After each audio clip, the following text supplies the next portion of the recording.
everybody, this is Zach from Board with Friends, and we are back with another Let's Build model kit video of the Flametoys Fury model kit of the Megatron IDW Autobot version.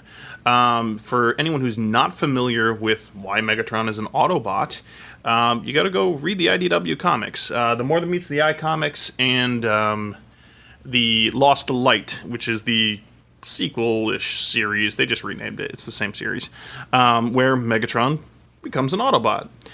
It really, for the most part, excellent series. There's some dips and things like that in what the story, but I enjoyed it a lot, and I really like this rendition of Megatron because it really explores his character. So I was excited to see that Flametoys was going to produce this, because I never really thought I'd see this in toy form in any licensed capacity. But looking at the kit, we got some gorgeous artwork on the front, which is something I come to expect now from Flametoys. Their packaging is phenomenal. And when we look at the back here, we can see that this is going to be a pretty posable kit and pretty true to the designs that were on the page for the More Than Meets the Eye comic. But we're just going to take this look at this real quick. Whoops, and I cut into the packaging. Yay! Speaking of how awesome it is. There we go.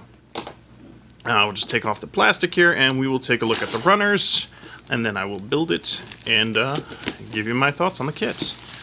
I'm hoping it's good. I've been waiting for this literally all summer. I've had it pre-ordered since April. Got it from usagundamstore.com. Really nice place. Good prices there too. I will put a link to that in the description below. But we got the instruction manual here. Already see a continuity error because his gun is non-functional in the comics from what I remember. But still really nice artwork and a really cool design, especially since they brought back, the original look of those curly things on the chest of the G1 toy. And there they are. I'm not sure if I'm going to use those stickers or draw them in. I'll make that decision once I build the kit. Oh, they're screws. Interesting. Well, we'll find out what those are for. But looking at the runners here, we got quite a few of them, and a lot of gray, which is not surprising since it is Megatron, and his primary, secondary, even tertiary colors are probably gray, and with a little bit of red thrown in there. But yeah, we are going to put this whole thing together, and we'll be right back when we get to take a look and see how this kit looks. See you in a bit.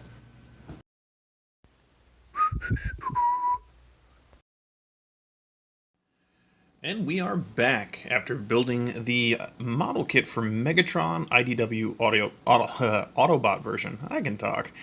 Really excited about this. This was a really fun build, just looking at this guy.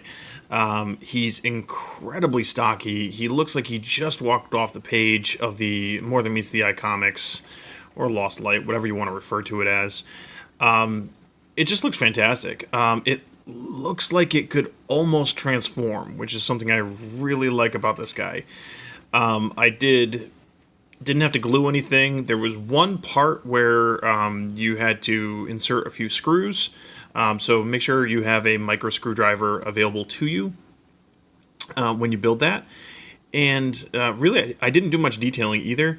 I just did some panel lining. That's the only thing I added to this guy. The sticker sheet that this comes with, let's get the negatives out of the way, because I was asked if I was going to put these stickers on this figure, and honestly, if you like the look of a G1 toy for Megatron, then these stickers here that would normally go on the chest panel would probably work for you, because it is going to add like a little bit of silver, but this gray just doesn't match to me, so I ended up just going over it with a Gundam marker, and then kind of brushing it off with an eraser, and then it worked fine. It highlighted those little weird squiggles that are known for Megatron's chest panel perfectly fine. And I like the way it looks. It just makes them pop just a little bit.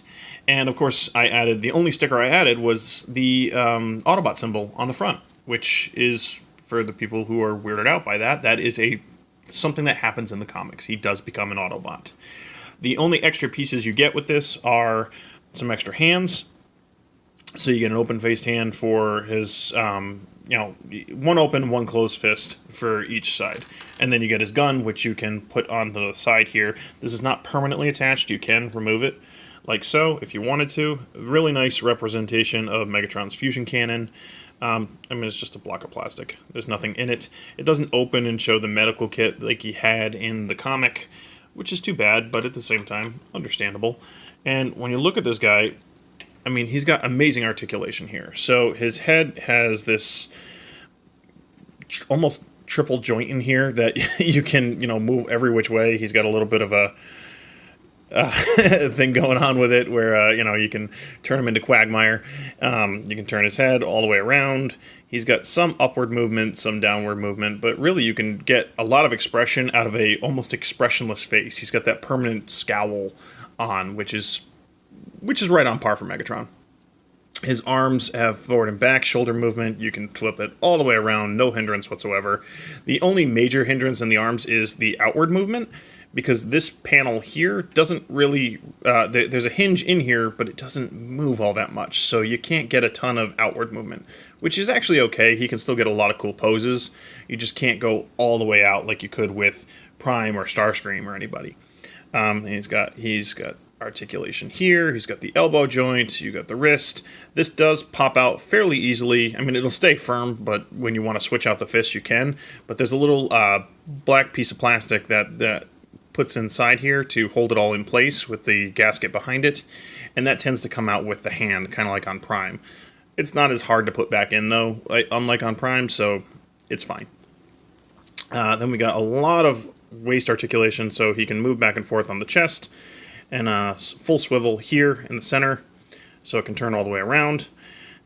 These hip panels here, they're kind of a pain to build. You can see them with the red dots on them, but they have like a little tiny swivel on the back, so you can lift it up and get them out of the way of the leg joints, which is actually kind of nice.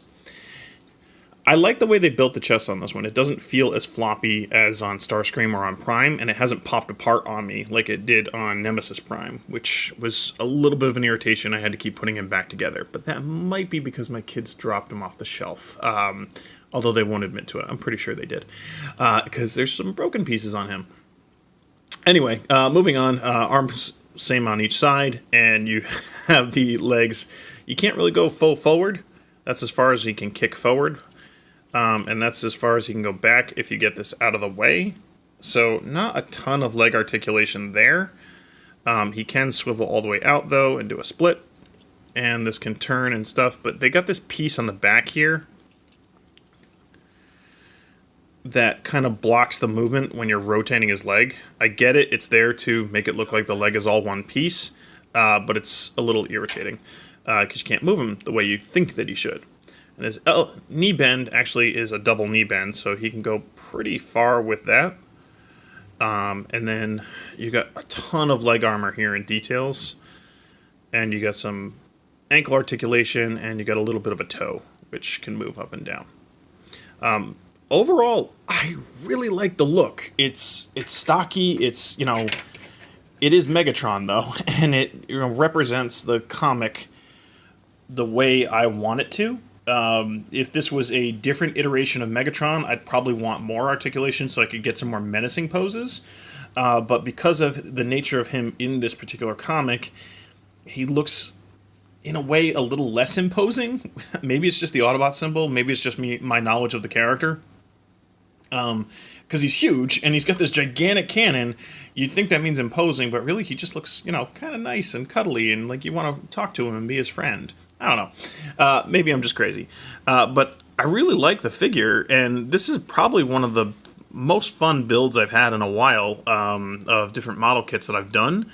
As far as the Flametoys model kits, this is probably tied for my favorite with the IDW Optimus Prime. I really like this one. It has better details, I feel. The Optimus Prime one, I wasn't a big fan of the stickers, but overall it was just a really fun build, and it looks amazing. Actually, let me move this aside here. I'll put his gun back on. Come on. This just fits into a slot on the side of his arm. And he can, put it up. His fist can go like this, whatever you want to do. Getting prepared to strike, maybe. I don't know. Something cool. And then we could put Optimus right next to him as a comparison shot.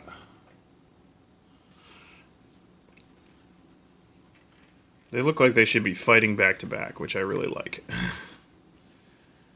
Sorry, I don't have one of those fancy automatic turntables, and it does make noise. I literally stole this from my wife. It's a cake tray. But these guys look phenomenal together, and Megatron is going to look great on a shelf. If you're a big fan of the comics, get this version. If you're not a big fan of the comics, you could always just substitute a Decepticon symbol there. They didn't actually come with one. I was surprised. I thought it might come with one. Because really, that's the only differing factor, is that sticker. I believe he had this form before he decided to be a Autobot in the comics, so they could have just included a Decepticon logo if you really wanted to make him a con. But they didn't. I'm sure there will be just the fact that it's called the Autobot version, there might be another Megatron coming out. Of course there will be. I think there's a G1 one coming out. I know there's a G1 Prime, and there's a Devastator, and a few other kits that they've announced that look really cool. But overall, yes, if you are a Megatron fan and you like building model kits, you are going to like this figure. It just looks cool. You could put him in all sorts of different poses, and he looks fantastic. All I had to do, a little bit of highlighting, and everything just pops. I'm really happy with this one. This was a great purchase. I picked it up from usagundam.com, which they're phenomenal. They got really good prices. I'll put a link in the description below.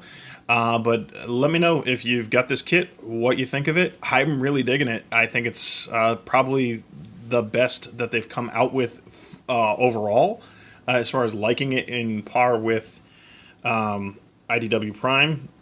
I can't decide. Like, they're kind of tied right now for my favorites, but I just get off the high of building this kit, so I think this one overall might look the best on my shelf. It's certainly going to be an attention getter, because people are going to say, if they recognize him as Megatron, they're going to ask why he has an Autobot symbol. Anyway, this was a lot of fun to build. I will talk. Please leave a comment below. Please like, subscribe, all that stuff that YouTubers are supposed to say. And I will see you next time. Thanks for watching.